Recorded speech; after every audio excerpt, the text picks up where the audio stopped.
debate was supposed to be predictable, until one sentence turned the studio into chaos.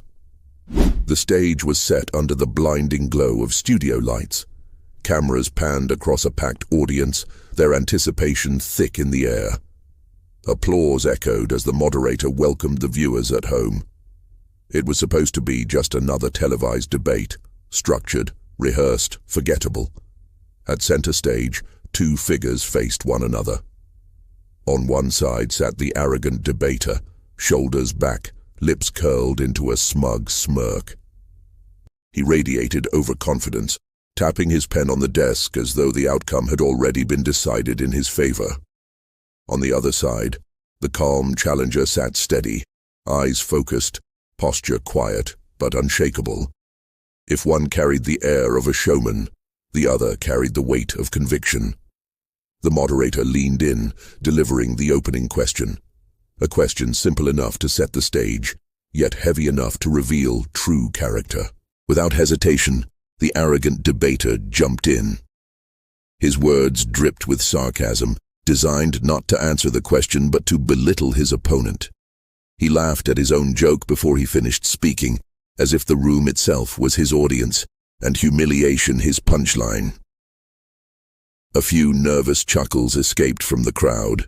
The smirk widened. He leaned back in his chair, confident that the evening had already swung his way. Then, silence. The challenger did not flinch, did not rush to reply. Instead, they let the words hang in the air, a calculated pause that turned the room from amusement to unease. The cameras zoomed closer, catching the tension as seconds stretched like minutes. And then it came, the counterpoint. A single sentence, calm, deliberate, sharp as a blade. The truth wrapped inside those words cut deeper than any insult could. The audience gasped in unison. The smug smile evaporated. For the first time, the arrogant debater's confidence cracked. His eyes darted, searching for a lifeline that was no longer there. The studio had shifted. No longer was this his stage. In that instant, the control, the smugness, the illusion, gone. What remained was silence, shock, and a sense that something unforgettable had just begun. Cliffhanger. But what followed wasn't just a clever comeback. It was a mic drop that changed the entire debate. The air in the studio had shifted. What had begun as a routine debate now pulsed with electricity. The challenger's one-line counterpoint was still hanging in the air like a thunderclap, and the audience could not shake the shock of it. But the moment's true weight was far bigger than the gasps in that room. This debate was being broadcast live, carried into living rooms, shared across screens, recorded for eternity. Millions were watching, waiting to see who would hold steady and who would break. And that was where the stakes revealed themselves. For weeks leading up to this event, the arrogant debater had strutted through interviews, repeating the same talking points, attacking the same groups, painting himself as untouchable. Each insult landed unchallenged. Each smirk reinforced by a chorus of approval from those who wanted to believe him. He was certain this debate would be no different. Another opportunity to belittle, to dominate, to sneer at the truth and get away with it. But something was different this time. Across from him sat someone who was not rattled by the theatrics, not shaken by the cheap shots. The challenger had come prepared, not with rehearsed zingers, but with conviction. Their calm was not silence, it was power. And when they finally spoke, that power revealed itself in a way the arrogant debater had not anticipated. The audience knew it too. You could see it in their faces. The nervous laughter that once encouraged the smirk had vanished, replaced by wide eyes and leaning bodies.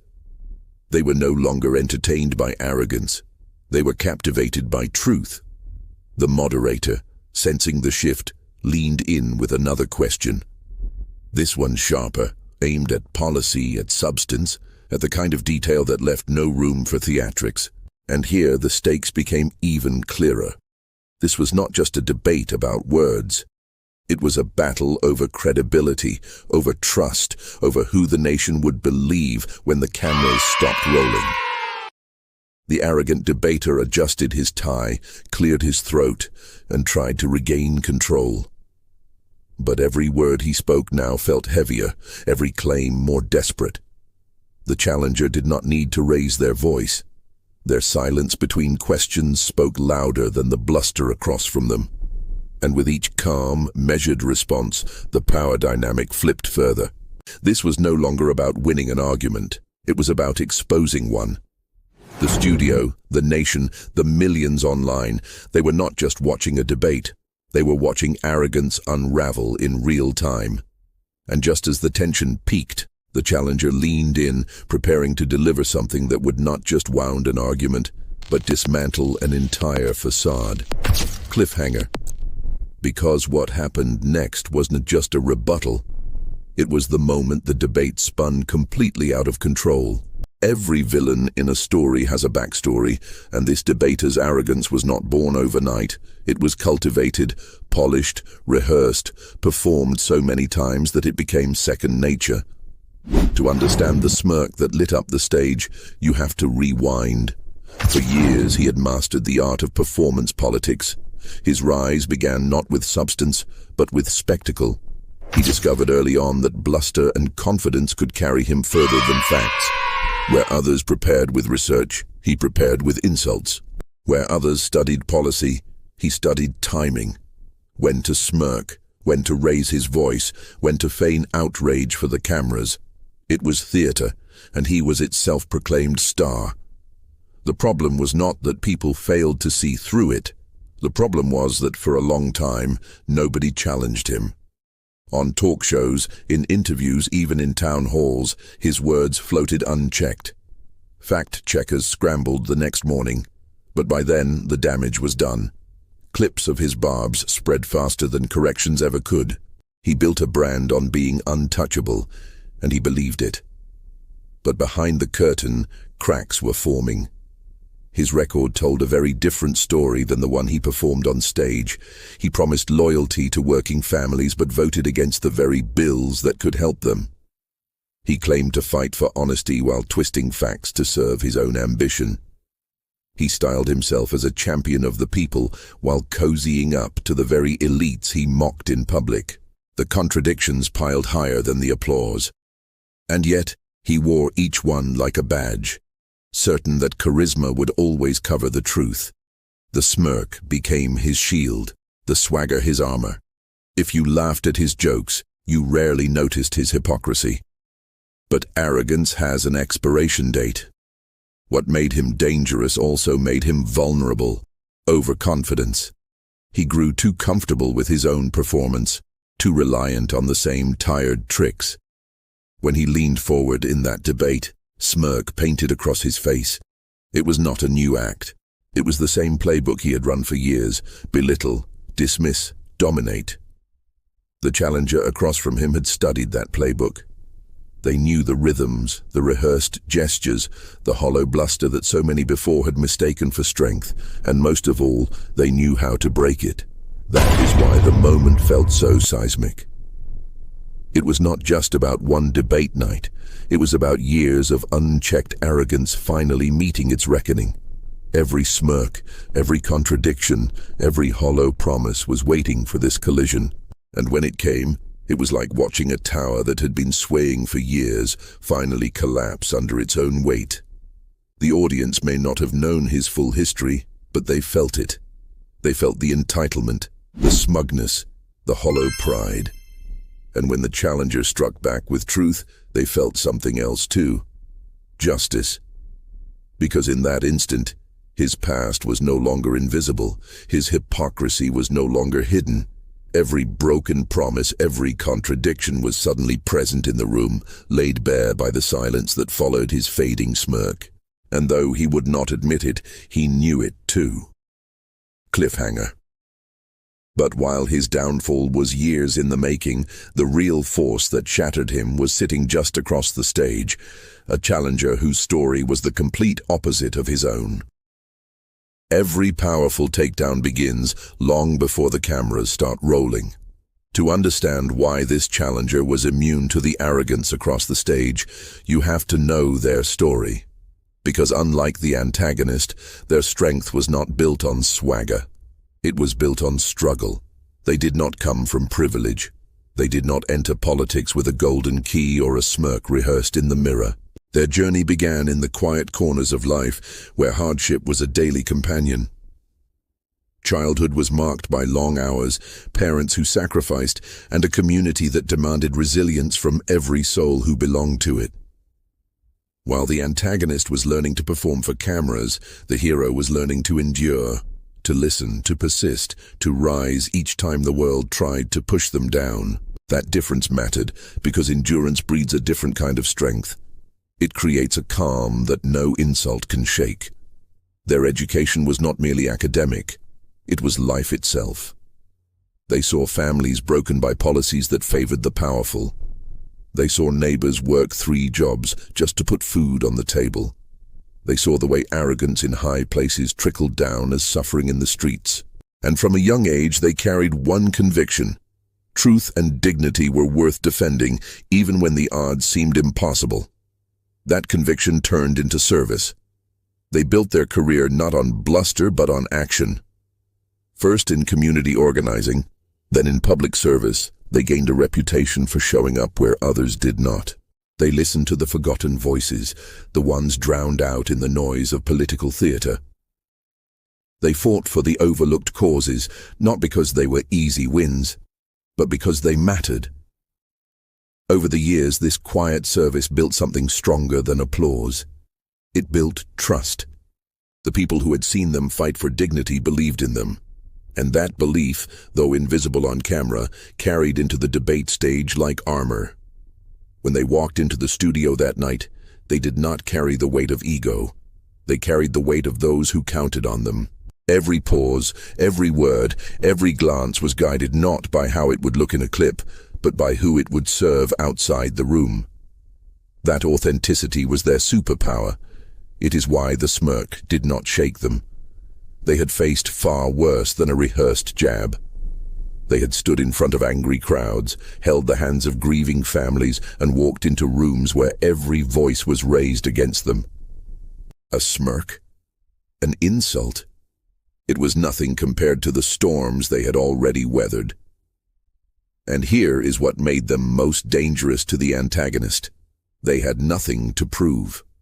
Unlike their opponent, who needed the performance to stay relevant, the hero needed only the truth. Their credibility was not built on sound bites, but on a lifetime of action that could not be undone by sarcasm or arrogance. The contrast was stunning. One lived for the spotlight, the other lived for the cause. One rehearsed lines in private, the other carried lived experience into every sentence. One believed performance could hide weakness, the other believed that truth itself was power. That difference set the stage for what would happen next. Because the moment the antagonist delivered his smug jab, he assumed the challenger would fold, as so many before had. But this was not a rival built on the same hollow foundation. This was someone forged in the fire of service, someone who knew how to turn arrogance into ash. And so, when the hero leaned forward, calm and unshaken, it was not just another rebuttal. It was years of struggle answering back. It was every broken promise they had witnessed, every sacrifice they had seen, every injustice that had driven them to this stage, condensed into one piercing truth. The audience did not know the full story. They did not know the childhood hardships, the years of service, the nights spent fighting for causes without applause. But they felt it. They felt it in the calm tone, in the steady eyes, in the unshakable presence of someone who could not be rattled. They felt authenticity, and it electrified the room. That was why the smirk faded so fast. It was not just about words spoken in the moment. It was about the energy behind them. Arrogance collapses in the face of authenticity. Performance crumbles before lived truth. And when the hero's voice cut through the room, the audience knew instinctively this was not just another debate. This was history, catching up with Arrogance. Cliffhanger. And as the room hung in stunned silence, the tension began to build. Insult after insult, jab after jab, as the debate spiraled toward the clash that would leave one side broken. The studio lights seemed brighter now, the air heavier. The smirk had faded, but the congressman, desperate to reclaim control, doubled down. His voice sharpened, words quickened as he leaned across the table with an almost theatrical outrage. "Do you even understand how politics works?" he sneered, layering sarcasm over his tone like a shield. The audience chuckled, though the laughter felt thinner this time, more forced. The challenger did not flinch. They sat still, calm, their eyes fixed on him. That composure only seemed to infuriate him more. He raised his voice, pounding the desk for emphasis, filling the room with sound. It was bluster at full volume, meant to intimidate, to overwhelm, to drown out reason with noise. But the louder he grew, the more silence worked against him. Because while he hurled insults, naive, out of touch, ridiculous, the challenger's silence drew the audience's attention away from his noise and toward their steadiness.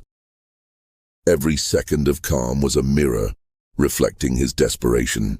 Gasps rippled when he jabbed a finger across the table, his face tightening with anger. It was a move meant to dominate, but it only made him look unsteady. The challenger finally leaned in, not to retaliate, but to ask one quiet question. "And yet, with all your experience, why are your facts always wrong?" The words landed like a thunderclap. The crowd hushed instantly, as though the oxygen had been sucked out of the room. For a moment, the congressman froze. The smirk that had already cracked now collapsed completely, but Arrogance dies hard. He scrambled for footing, shaking his head, chuckling bitterly as if to brush it off. "That's laughable," he shot back. "Everyone knows I am the most experienced person here." Yet the confidence was slipping. His words stumbled, his voice cracked under the strain of defiance. The challenger, meanwhile, never raised their tone. They stayed steady, their voice measured and precise, cutting through his volume with surgical clarity. The back and forth escalated, insults hurled, rebuttals calmly returned. The congressman tried every tactic, mocking gestures, exaggerated sighs, twisting phrases to provoke. The challenger refused to bite. Instead, they waited. Patient, composed, like a storm-building energy. The tension in the room thickened. Even the moderator's eyes darted nervously, unsure how to contain the fire that had ignited on stage. The audience leaned forward in their seats, waiting for the breaking point. Because it was clear now, this was no longer a debate. It was a battle of endurance. One side frantic, desperate to hold on to control. The other side calm, waiting for the right moment to strike. And then came the silence. A long, heavy pause as the congressman stumbled over a statistic he had repeated countless times before. His tongue tripped, his voice faltered, and for the first time, he looked unsure. The challenger seized the silence. Their voice, steady and deliberate, cut through the tension. "Facts do not bend to arrogance. They stand whether you acknowledge them or not." The studio erupted with gasps and murmurs. Heads turned. The congressman's face reddened, his composure shattered further. Cliffhanger. And then, in less than 10 seconds, everything unraveled. The congressman's voice cracked mid-sentence, and for the first time that evening, uncertainty flickered across his face. He tried to mask it with a shaky laugh, brushing off his stumble as nothing, but the damage had already been done. The audience sensed weakness, and the challenger sensed an opening. The calm figure leaned forward, their expression firm but unshaken. They did not raise their voice. They did not flail their hands. They simply began to speak, slowly, methodically, dismantling every point the congressman had spent the last 20 minutes trying to sell. "Let us start with your numbers," they said. "You quoted them with such confidence, Yet the report you referenced was retracted 3 months ago. The congressman blinked. He tried to interject, but the challenger kept going. And your claim that this policy will save money? Here is the actual projection from your own committee showing the opposite, billions in losses. Losses that fall squarely on the shoulders of working families. Gasps swept across the audience. Papers rustled. The congressman shuffled uneasily in his chair, his smirk long gone. But the challenger was not finished. Their voice grew sharper, though never louder. Each word was a blade, cutting precisely, cleanly. You call yourself experienced, yet you cannot even remember your own record. 2 years ago, you voted against the very bill you are now pretending to defend. And we all know why. Because you were more concerned with scoring political points than protecting the people who trusted you. The congressman raised his hand, almost pleading with the moderator to intervene, but the challenger's momentum was unstoppable.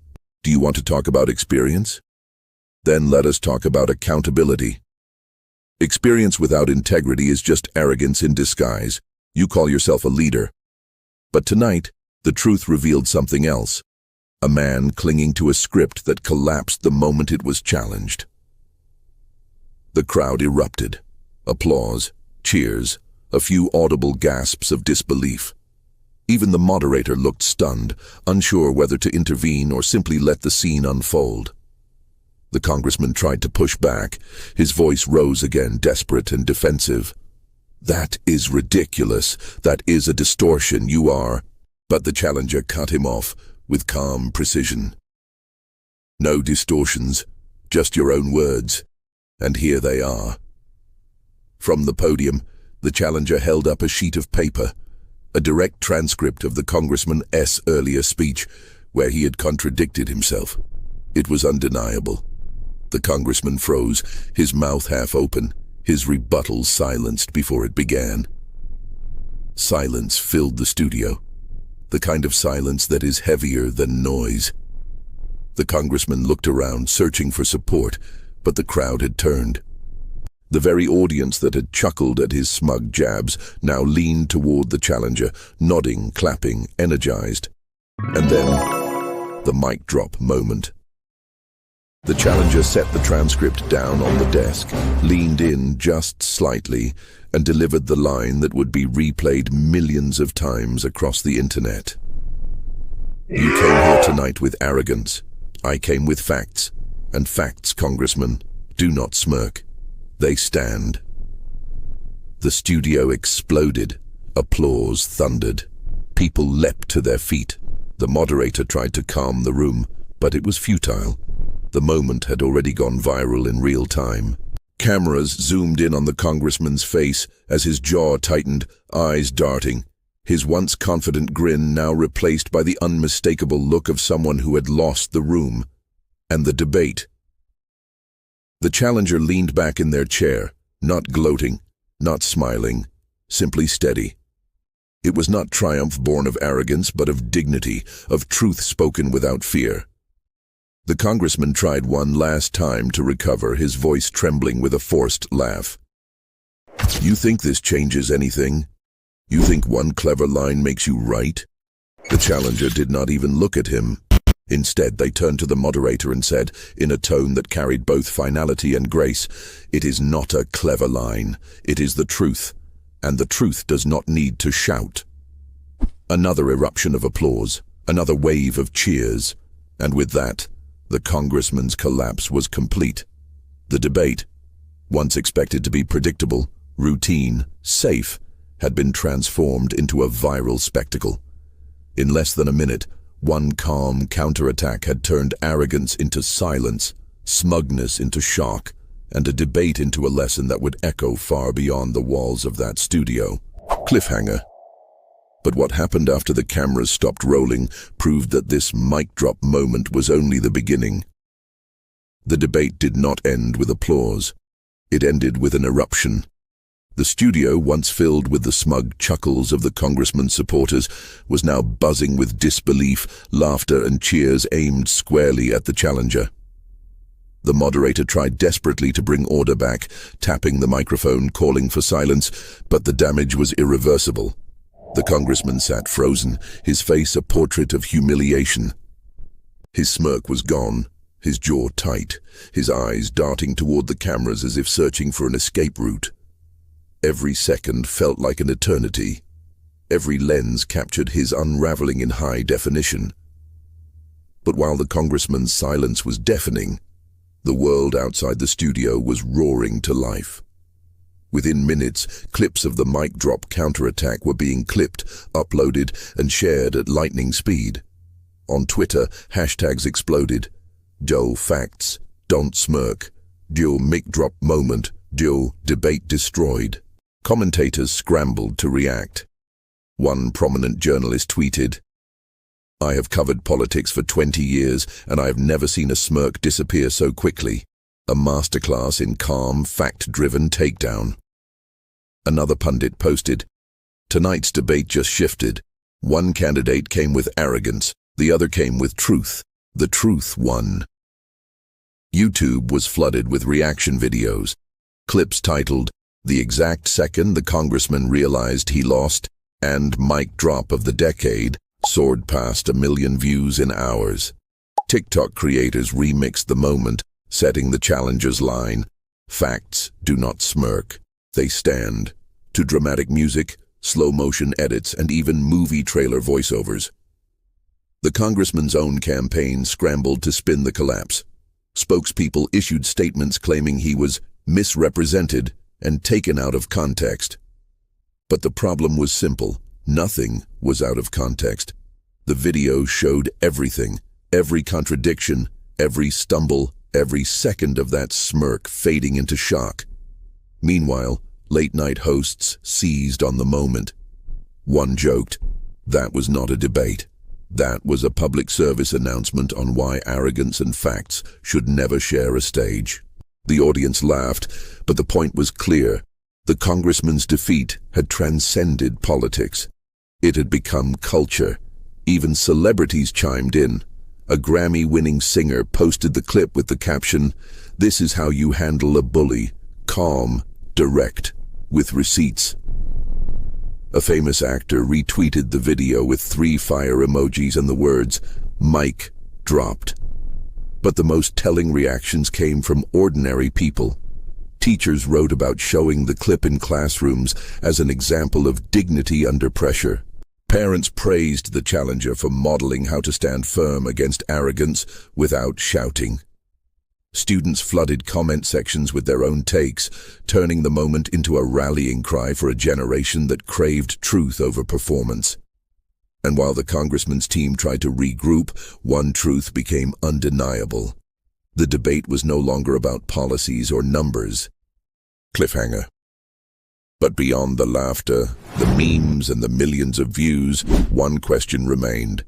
What was the deeper lesson in this viral moment? And why did it resonate so powerfully with so many people? As the dust settled, the viral clip became more than just a replayed moment of humiliation. It became a mirror, reflecting something much larger than one debate stage, one congressman, or one smirk. At its core, the confrontation told a story as old as politics itself. Arrogance versus dignity, bluster versus truth, performance versus principle. It was about character. By the next morning, the clip had crossed 20 million views. Memes were everywhere.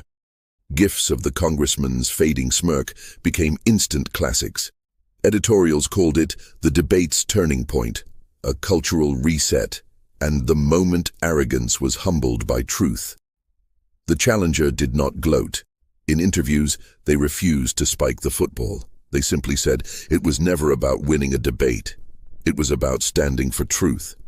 And when you do that, the truth speaks for itself. That humility only fueled the fire. The public was not just impressed, they were inspired. The moment was no longer just a viral clip. It was a symbol. And in that story, the smirk did not just fade from one man's face. It faded as a symbol of what so many citizens had grown tired of seeing in leadership. For years, audiences had watched debates devolve into theater, full of empty jabs, soundbites, and self-congratulation. But here, in this single viral moment, the script flipped.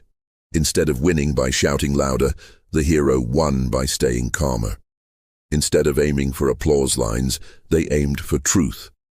Instead of humiliating the opponent with insults, they dismantled arrogance with dignity. And that is why the reaction was so explosive. Because people were not just laughing at a congressman losing his composure. They were celebrating the victory of values they longed to see in public life. The moral was clear. True strength is not in smirking at your opponent. It is in standing steady, speaking truth, and letting the facts do the work. Across the nation, teachers, parents, and community leaders began framing the moment as a lesson. In classrooms, students were asked, "What do you notice about how the challenger responded?" Answers poured in. They stayed calm. They did not insult back. They used facts. In homes, parents told their children, "This is what it looks like when arrogance loses to truth." And for countless viewers scrolling on their phones at midnight, it was more personal. They saw themselves in the challenger. They remembered moments when someone tried to humiliate them with sarcasm or power plays, and they wished they had responded with the same quiet, piercing composure. The lesson spread beyond politics. It became a metaphor for workplace conflicts, schoolyard taunts, even family disagreements. The challenger's words echoed, "Facts do not smirk, they stand." That line took on a life of its own. It was printed on t-shirts, shared as inspirational quotes, and even graffitied on a college campus wall. What started as a clapback in a televised debate had transformed into a universal mantra about truth and resilience. And yet, the most powerful aspect of the moment was not the challenger's victory. It was their restraint. In a culture addicted to spectacle, they refused to gloat. They chose humility over self-congratulation. That decision made the lesson hit even harder. Dignity is not just about winning. It is about how you carry yourself after the win. For the congressman, the smirk would follow him forever. But for the hero, the legacy would be very different. They had shown that character beats arrogance, composure beats chaos, and truth, when spoken clearly and firmly, always has the last word. Cliffhanger into outro. But while the moment left a lasting mark on the congressman's career, its greatest impact was far bigger than politics. It was about what it reminded all of us, that even in the loudest of arenas, quiet truth can shake the world. And so, what began as just another debate ended as something unforgettable. A viral turning point etched in memory. The congressman's smirk, meant to project control, was replaced by silence and shock. The hero's calm response had cut sharper than any insult, leaving a truth too strong to ignore. This is why people kept replaying the clip, why the views soared into the millions, why comment sections lit up with words like, "Finally," and "This is what leadership should look like." It was not just about a single exchange. It was about a reminder that arrogance can dominate for a moment, but dignity endures for a lifetime. The title says it all. TV debate takes wild turn, their mic drops moment. And indeed, the mic did not just drop in that studio. It dropped across the nation, echoing in living rooms, classrooms, and conversations everywhere. But here is the deeper truth. Moments like these do not spread because of politicians alone. They spread because of you. Every share, every comment, every conversation keeps the spark alive. And together, those sparks ignite movements. So if this moment spoke to you, if it reminded you that truth still matters, that composure can topple arrogance, that facts will always outlast smirks, then do not just watch. Be part of it. Share this video.